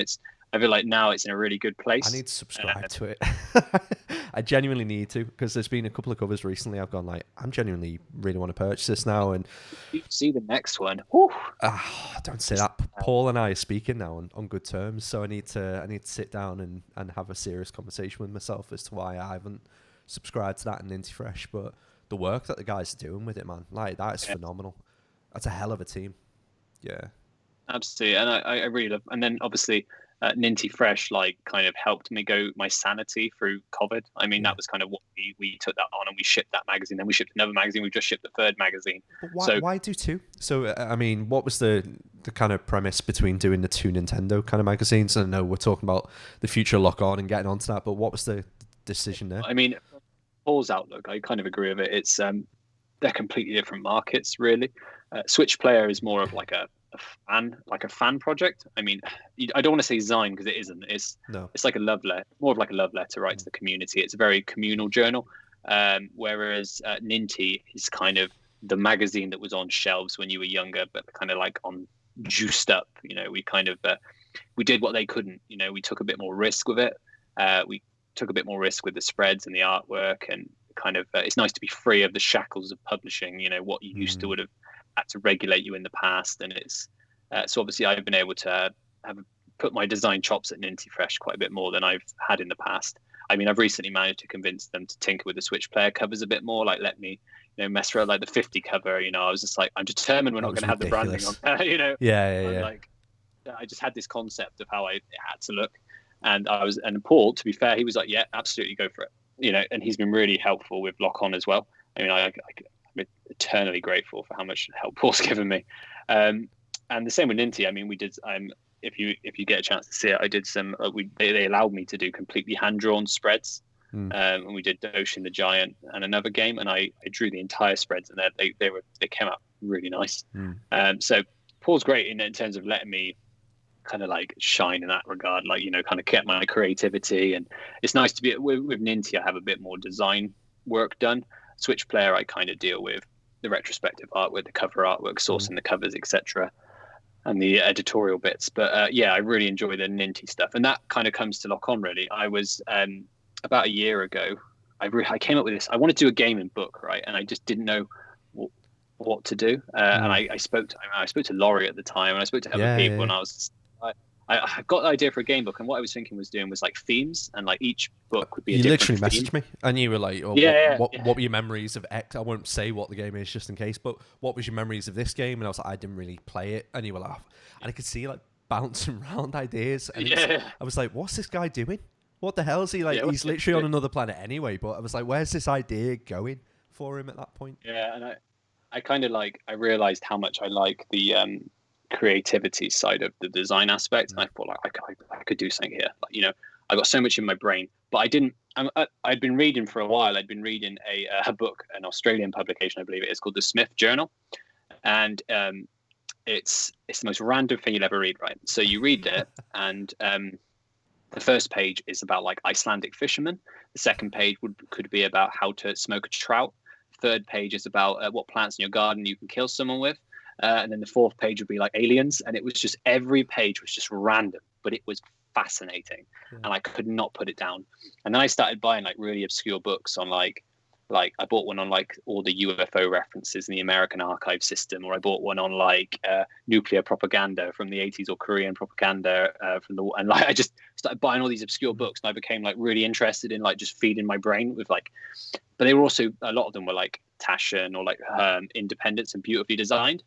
And I was like, oh, this is, you know, really singing to my soul kind of thing. I really like film posters and like the design behind. I got like an original Shining behind me, and that was that's a Saul Bass. Like he's a big inspiration on our logo. Like so when I did the Lost in Cult logo, I kind of did the old traditional font for it. And I just love design, and I thought nobody has done really like a gaming journal which isn't like time restricted. Okay, so it's not we don't have news, we don't have reviews. We want Lock On to be, when you pick it up, it's timeless. You could read it in 10 years and it would be relevant still to the, you know, but it will still be talking about relevant content to now, but it won't age as much, because everything in Lock On will be a bit like the Smith Journal, a bit like brands like this, a bit like these books I was talking about. It's a love letter timeless to the stories. Subject that you're looking at. Yeah. And they're timeless stories. So they're like, you can buy any book about the PlayStation 1. You can go and buy that. There's many great books by many great publishers that you can read and have all the fascinating facts about the PlayStation 1 and its history. But if you read ours, you will get unique content that nobody talks about on the internet. No, it's personal opinions, it's preferences, it's got a bit quirky. I mean, some of our later features in there, like there's stuff that will make you laugh, stuff that will shock you, stuff that could make you cry. I mean, that's the idea. And I wanted people's personal stories and their connections with gaming. So I obviously, everyone I spoke to about, I said to them, what is your favorite game? You know, and they were like, oh, I like this. I said, how much do I like it? Like, yeah, I said, okay, well, you'll talk about it then. And because I want people to talk about the passion they had for that game, because I'm so passionate about gaming and its legacy and its preservation and all of the important aspects of it, that I wanted people to be infused and like to tell these stories. I spoke to Adam Koralik actually, and I said to him, like, Adam, you're the authority on the Nintendo PlayStation. You know, you're the first guy to play it, and you're one of the last. I said, and he's just like, well, you know, instead of me, you know, why don't you just go on my YouTube and just copy the facts? And I'm like, oh, Adam. I said, I want your story. I don't want facts. I don't. Everyone knows what the Nintendo PlayStation is, I would hope. Or, you know, it's a Google away, isn't it? Like, I want your story with it. And then what I did to add to that was, in the book, I am meticulously restoring the original PlayStation logos that were lost to time. They don't exist anywhere. So I've restored them myself. I've vectored them and I've recreated them. The original PlayStation logo with its rainbow font, I've restored that. That will be inside the book. And I'm putting care and meticulous attention into making sure that people can see this stuff, you know, and educate them. And every aspect of the book will be like, oh, wow, huh. You know, like I want people to be like, every page turn to learn something new or find out a fascinating opinion, or, you know, and be shocked. We talk about one of our features. It addresses Final Fantasy VII. I know that's close to your heart. Yeah. And it talks about how Final Fantasy VII was basically a warning to us about what was coming, and how now we're looking at eco events and how climate change and eco-fascism in terms of terrorist groups and stuff like that. And it's a real deep look at how stuff like Flint, Michigan compares to Mako, and how that, you know, and I remember pitching that to a writer, because I'm terrible. Well, I'm not terrible. I'm terrible at writing, right? My grammar's appalling again, like dyslexic, blah, blah, blah. So I tend to go to a writer, and if they vibe with me and they can, I'll say, like, I've got this idea for a story, and then they'll pitch me their idea, and I'll be like, you know, that's this is perfect. Yeah, like, exactly. Yeah. And I'll get them to write it. So I worked with a great guy called Sam on that one. He's really managed to flesh out my concept. and it sounds absolutely incredible. So this is kind of what we wanted to do with it. And originally it was going to be genres, and then we thought, right, let's be a bit more specific. So on this first one, we'll focus on the PlayStation 1, and on future volumes, we'll focus on various things. It won't just be, that genre. We're going to branch out as we go. But this one, we wanted to be a bit more focused. It's a good starting point to have a central focus and then branch out from there. Obviously, every issue will be every volume will be more PlayStation leaning, but there will be content from retro gaming past, etc., and, various different aspects of the industry as well. So it's for everyone, really. So from someone so complex, and the way that you have these kind of branching, overarching ideas that needs like time of an evening from 12 through to 4 a.m. to be able to play games and process shit. Like, the idea itself is very, very straightforward and simple, as in you've just executed it in a way with the right people. And I think that's where I'm curious now. So when you were getting these pitches back in, was it just a case of then, all right, this person's perfect for it? Or, obviously Andrew was on the book, fantastic writer, real good, history with his own kind of material in what terms he's doing. Yeah.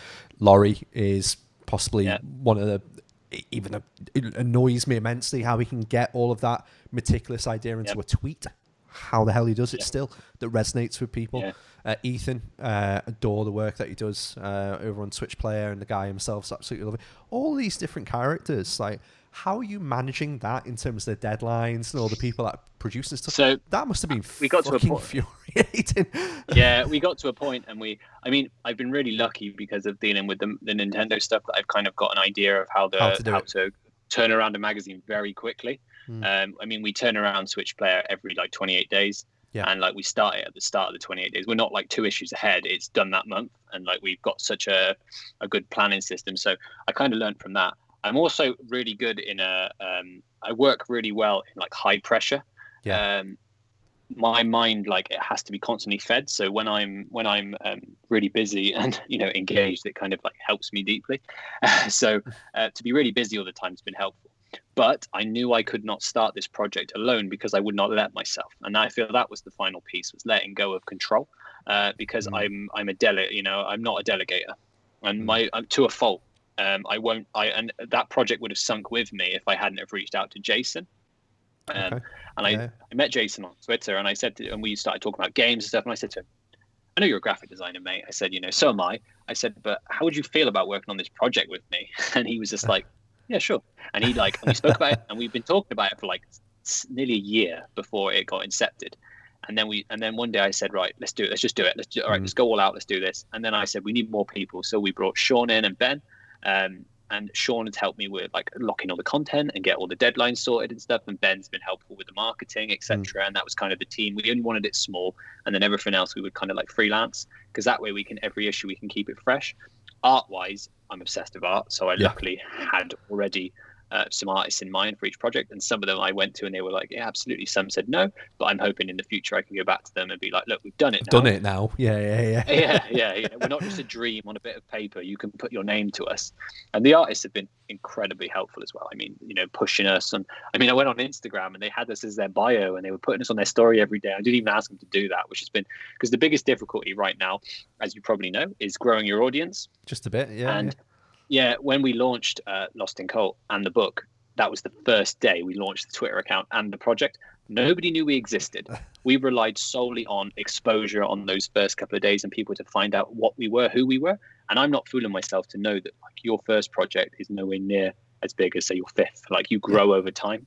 So to hit our target with, it was risky to go. We were originally like, all right, we're going to do it. We're going to have £7,000 target. And I was just like, yeah, but maybe we could squeeze in another few features. Then we were like, okay, right, £8,000. It's like, yeah, but maybe we could get this artist and this artist. Okay, 9,000. And it ended up at 13. And I was just like, oh dear. I really didn't work it out for me. So it kind of kept growing and growing and growing and growing. And now it's 156 page. That's thicker than a PS4 case, may I add. It's we're going to go really high design, really good quality paper, really chunky. It's going to be absolutely lovely. So obviously I've been really enjoying designing that and doing the mock-ups and the spreads. So I'm designing it. Jason's assembling it. Ben's doing the marketing, and Sean's helping with the content, getting the content signed and getting hold of people. And he's been, like I said, all of the guys have been hugely helpful. In terms of that, it's been an enjoyable process for me, and I'm really looking forward to see where it goes. Because you got the right team around you to be able to execute it, which means it's enjoyable.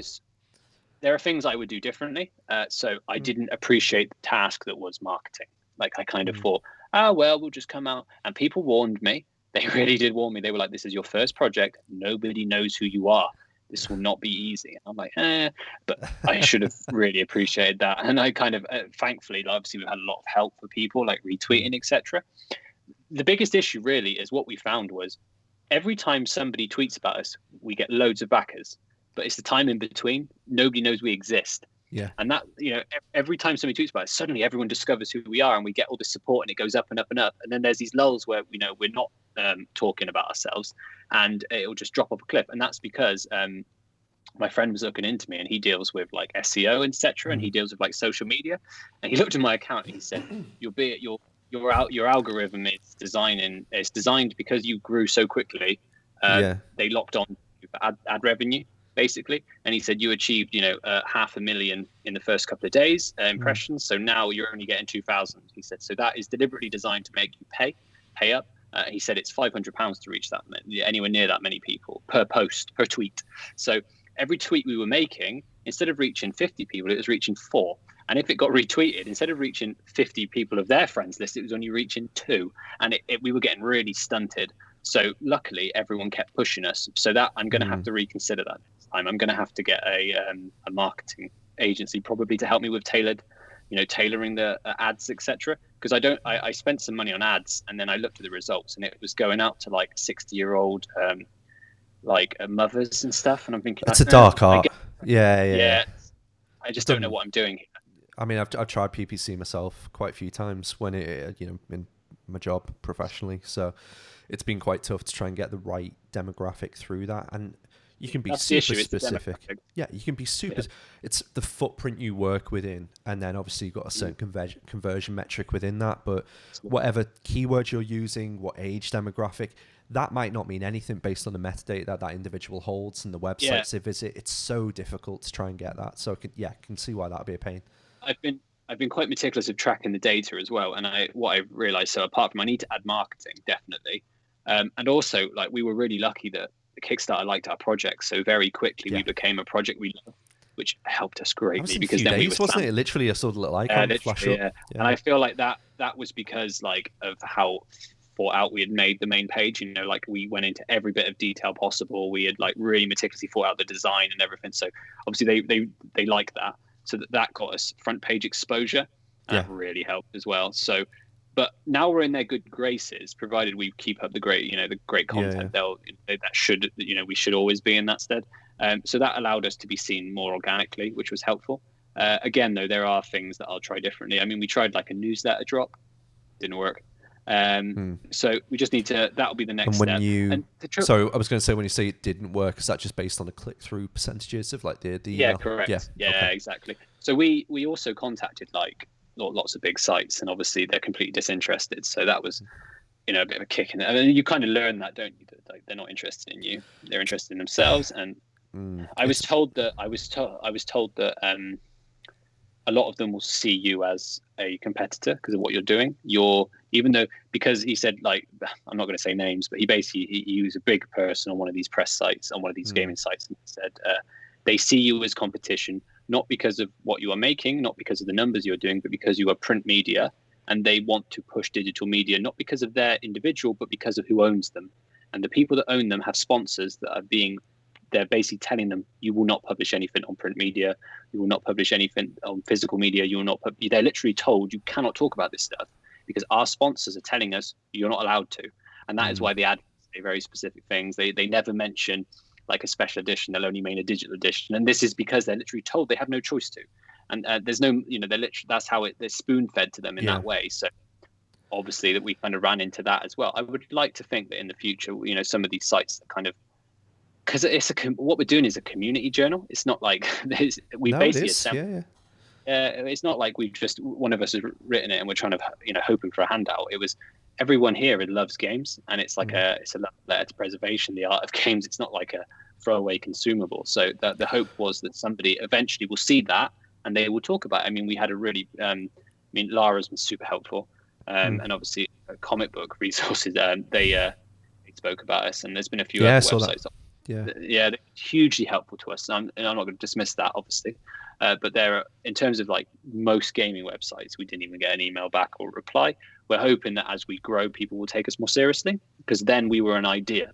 We're not an idea anymore. We're real, and we didn't have a small launch. We had one of the biggest launches, like, you know, of this type of category. So we're hoping that that will get some attention in the future.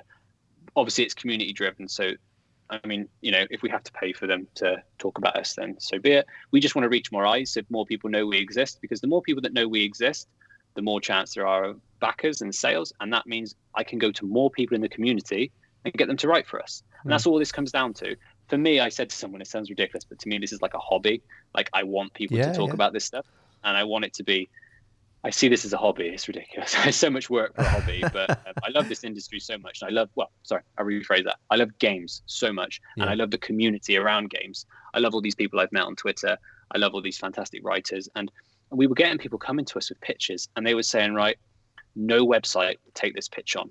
None of them would. And it's incredible. And I'm like, why? And he's just like, or they're like, yeah, or they would pay us like £10, or they wouldn't pay us. It would just be exposure and stuff. And I turned my stomach. So, you know, I kind of went into it a bit more like, well, these stories have to be told. Or artists telling me like, oh, you're actually going to pay me. I'm like, well, of course I am. Like, what the hell? That's like the whole point of like Lost in Cult is you've positioned it as an indie publishing company. Correct. Like that, and again, that in itself is unheard of. Like it's almost the equivalent of like scraping a WordPress blog and going, right, guys, this is what we're going to put in our journal. It's Correct. like And who that's does that? not the issue with modern media is, in my opinion, is SEO and the reliance on ads and sponsors and readership. So by making what we're doing and getting sales, we can afford to pay the writers what they deserve and the artists what they deserve. And they can come together to make this product, and they will all be paid. Everyone will be paid, and everyone will get a beautiful book that has all these incredible stories that will be permanently encapsulated for all of time. You know, whereas on the internet, you'll put it on your website, you'll get 6 views, you won't get paid for it, or they'll offer you measly pennies. And we want, like, this is a way for me to fund people to talk passionately about what they love, or artists to create imagery for stuff they love. And every person that is involved with Lock On has bought into our vision. So we're very meticulous with our questioning initially. Like, we don't want people that are just in it for the money, etc. We want people that really care about this and have a story to tell. So we've kind of gone all in on that, really. And this project will allow us to bring community writers together. I mean, we've got big names, obviously, but you have to have big names, and these big names are extremely passionate people. They're big because they know what they're talking about, you know. And this has allowed us to also get these incredible, like, smaller writers in. And some of the stories that they're coming up with for this volume and for volume 2, which we're already looking at, I mean, are exceptional. So I think the subject of what you were saying before, whereas you're not the delegator, you're absolutely the leader because you have got that vision. And I think when you've got a vision that unifies a group of people like that, it's rare. You know, to galvanize and certainly motivate, you know, tens of writers to be able to be, I suppose, producing their best work in some cases. And creative freedom as well is so important. I mean, I like what, like, Paul gives me creative freedom, and I wanted every single one of them to have creative freedom. So there are very little boundaries here. If you come to me with a story, I'm, you know, provided it fits what we're trying to. I mean, I'm probably not going to be interested in top 10 haircuts of, you know, anime characters or something. But if you have a story that some of the, I mean, I don't want to go into detail because it'll be revealed soon. But like some of the pitches for like volume 2. I read the pitch and I was just like, that is so weird. Amazing. You know, like, wow, I didn't even know this game existed. And then now I'm reading up about this person who was involved with it, and it's absolutely fascinating. I kind of want this to be a discovery for gamers, to like, so they learn. Every page is like you're learning, you're feeling the passion of other writers. And that's what this is for me. You know, like I said, it's a hobby, but it's also a culmination of allowing me to bring these people together. And I feel like people have bought it, you know, definitely bought into that. I'd like, you know, and all it comes down to now is getting more eyes on us, because it's just about growing ourselves as a brand and getting people to know what we're all about. We're not just some publisher, you know, that's just paid a load of people to do it. Like, we truly believe in this. Well, you know, so the more eyes on us over time, the better. And hopefully we'll be able to keep going with this, and they'll be able to, you know, release more volumes. with these great stories and great writers. I can see it. I can see it snowballing. Absolutely, can see it Hopefully. snowballing. No, 100% will, John. Definitely will. Like I said, I'm very, very conscious. I keep on saying it, but pioneer, leader, visionary. They're not words that most people would find like comfort in, and I'm sure you're like, nah, imposter syndrome. Yeah. Fuck off, Dan. Like they're not the things that I'm. Yeah, it's awkward, but you don't have to embrace them to be them. And I think it's interesting to see exactly how you're going to adapt that over the next couple of years, and based on the platform and the experience that you're going to gather from this, like what next? What is going to be like the next future of where Lost and Cult go, and what is the next volume of Lock On going to look like, or will you have the capacity for several projects at once? That's exciting. Yeah, I mean, Lost in Cult itself was, like I said, Lock On is our maiden project. I hope in the future we'll work with video game developers, etc., to make potentially art books for them. We have other projects in mind. Like I said, I love design, and I've got a great team of people around me that has been super helpful. Lost in Cult as well was originally visioned as a record store, so we've kind of tailored that a bit more now. And believe it or not, Brexit has been helpful, which I never thought I was like. But helpful and also a hindrance. So a lot of the UK market has been locked out from buying soundtracks. So because of this new VAT regulations, basically lots of publishers have ceased to being able to sell vinyls to the UK. So I've gone to them all, and I've basically agreed with most of them to be a distributor. So I'm going to Lost in Cult will be a record store online for now. We're considering physical premises obviously in the future, but in the town where I'm from, there's not much call for video game soundtracks on a store level. But we're going to be distributing vinyls, video game soundtracks, and movie soundtracks specifically. And also, I've gone to a few labels, and we've managed to potentially sign like exclusive content as well. Wow. Okay.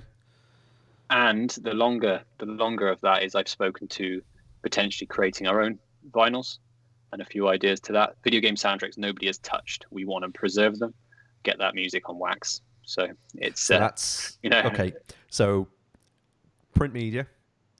Then you're going to have a record store, essentially, which is the fucking coolest thing in the world. Record store, which allows us to also the records. What that will allow me to also push some of that into Lock On, and then that will allow me a bit more freedom.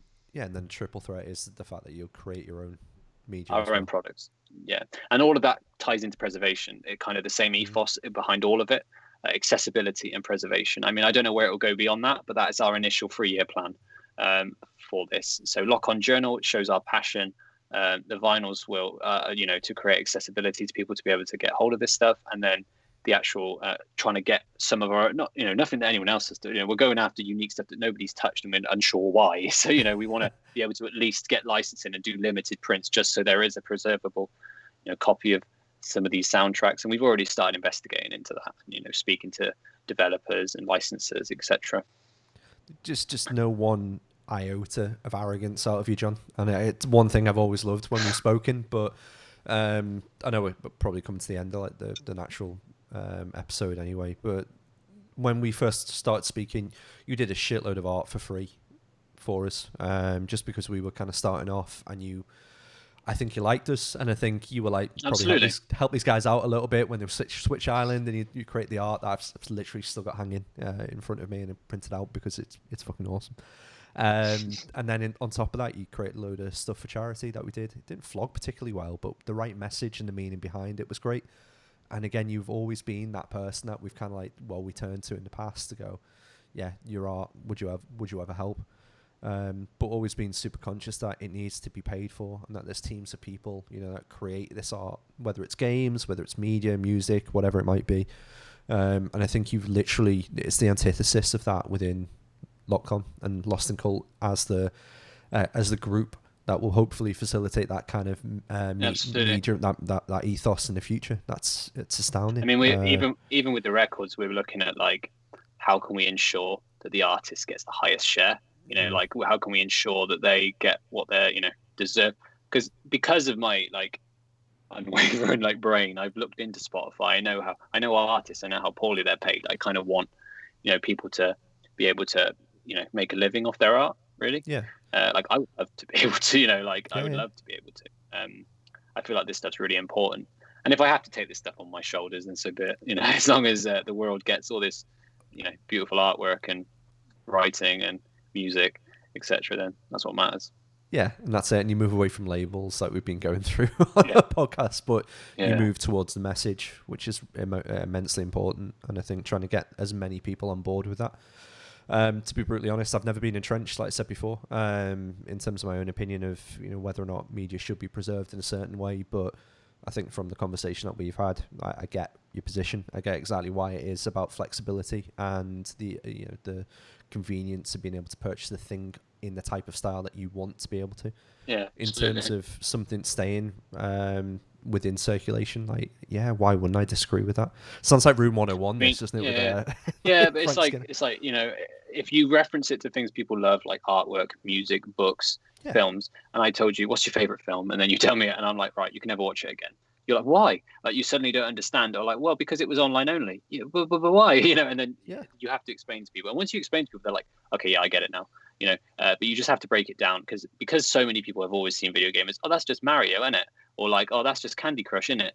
Like, you kind of need to explain to people there's a bit more to it, like the Fumito Uedas and the Neil Druckmanns and the Mario, the modern Mario, and these incredible experiences in games. They mean so much to so many people. I mean, so many people have overcome depression, and so many people have discovered met people they love, and all this, and huge communities and friends, and they have forged friendships over video games, and they've cried at stories and stuff, and that shouldn't be lost.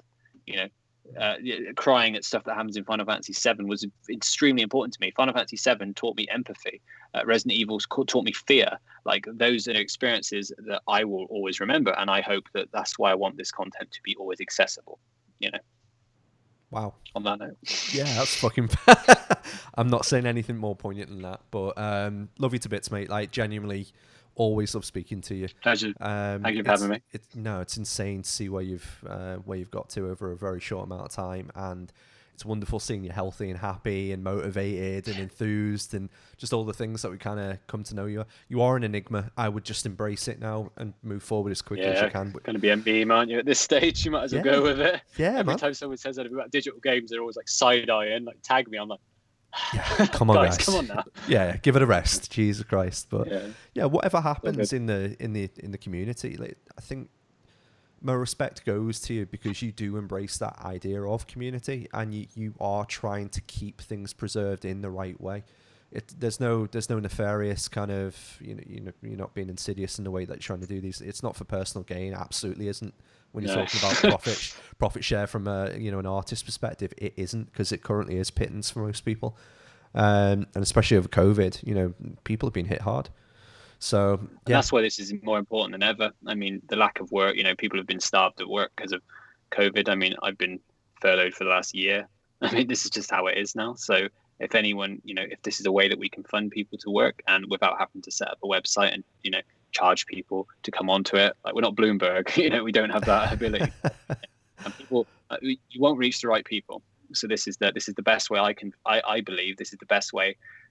There's an argument you could set up a website, do a Patreon, but this way people get something tangible. I think this is the best way that you can encapsulate all of that into a product that people, and will be able to pay people, what they deserve. No, absolutely. And on that note, so where can people go in? I know you've only got a couple of days left of the Kickstarter, but do you know what the address is? Or? Well, I'll give you our which is Lost in Cult. And then it's literally tagged straight on the first post, and that's on Facebook, Instagram, and Twitter. And you can go straight through to the Kickstarter, and please back us. I'm pretty sure it goes to a good cause. Yeah, it goes to a good cause. I promise you that. No, we all know it does. Like I said, mate, love you to bits. Have a great time in terms of the journey that you're going to go on over the next couple of months. It's going to be stressful at times, but as far as project management goes, if you ever need any help, just give me a shout. I'm always there, as an ear, and in the past, like vice versa. I know you've always been there for me in the same way, and thank you for being there at those points, because it was hugely useful, and you helped me cut my teeth. But the one thing you've always taught me is the importance of art and the importance of being paid appropriately for it. So that was an important lesson to learn early, so thank you. No worries. Right, John, I'm going to play out a song on it. You've picked Castle in the Mist, and it's soundtrack from Ico. Yeah, beautiful. Yeah. Why Ico. this game? Why this song? So when I'm unwinding, this is my unwind song. I just put this on repeat. This helps me chill out and cool off my brain after a long day of thinking. Yeah, sound okay. Well, let's. I'm going to cool off on it. I'm going to listen to it with you, and then, like I said, we'll. And it's one of the most beautiful soundtracks in gaming history. So, Oh, was it really? Yeah, exactly. I'm gonna hate you. Hate me. I've never played it, but it's one that was on my backlog on a. It was PS2, yeah, it's wasn't it? incredible. If you ever get a chance, yeah, it's definitely worth revisiting. I will. Right, mate. Thank you. Take care.